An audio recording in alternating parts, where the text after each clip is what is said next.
আসসালামু আলাইকুম everyone, welcome back to Ishan's mom happiness channel. তো আজ বানাবো লাউ চিংড়ি। তার জন্য আমি লাউগুলোকে এইভাবে করে কেটে নিয়েছি। আপনারা আপনাদের পছন্দ মতো কেটে নেবেন।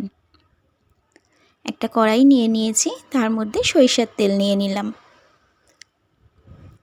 পরিষ্কার করে রাখা চিংড়ি মাছগুলোকে দিয়ে দিলাম। 1 মিনিট নাড়াচাড়া করে এর মধ্যে আমি কাঁচা লঙ্কা অ্যাড করে দেব।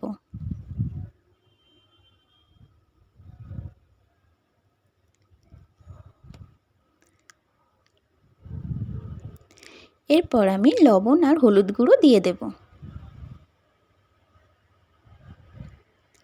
তারপর আমি গোটা জিরা, কালো গোলমরিচ আর ধনিয়া একসঙ্গে গুঁড়ো করে রাখা ছিল সেটা দিয়ে দিলাম। আর দিলাম আদা রসুনের পেস্ট। একটুখানি নাড়াচাড়া করার পর একটুখানি পানি অ্যাড করে দিলাম। এরপর আমি 2 মিনিট মতো এইভাবে নাড়াচাড়া করে নেব। এরপর আমি কেটে রাখা লাউগুলোকে এর মধ্যে দিয়ে দেব।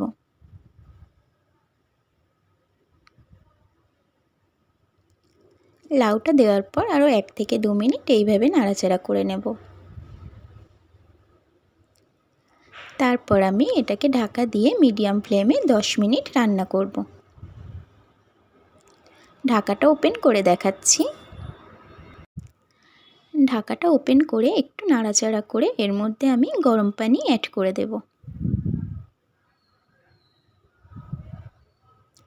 গরম পানি দেওয়ার পর এটাকে আমি ঢাকা দিয়ে আরও 5 মিনিট রান্না করব হাই ফ্লেমে।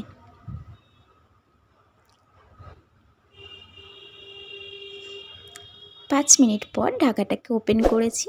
এরপর হাই ফ্লেমে আমি আরও 2 মিনিট রান্না করে নিয়ে গ্যাসের ফ্লেমটাকে অফ করে দেব। তো আমার রেসিপি ভালো লাগলে আমার চ্যানেলটাকে সাবস্ক্রাইব করে রেখে পাশে থাকা বেল আইকনটা প্রেস করে রাখতে পারেন, যাতে করে যখনই আমি কোনো নতুন ভিডিও আপলোড দেব আপনার কাছে নোটিফিকেশান পৌঁছে যাবে। আল্লাহ হাফেজ।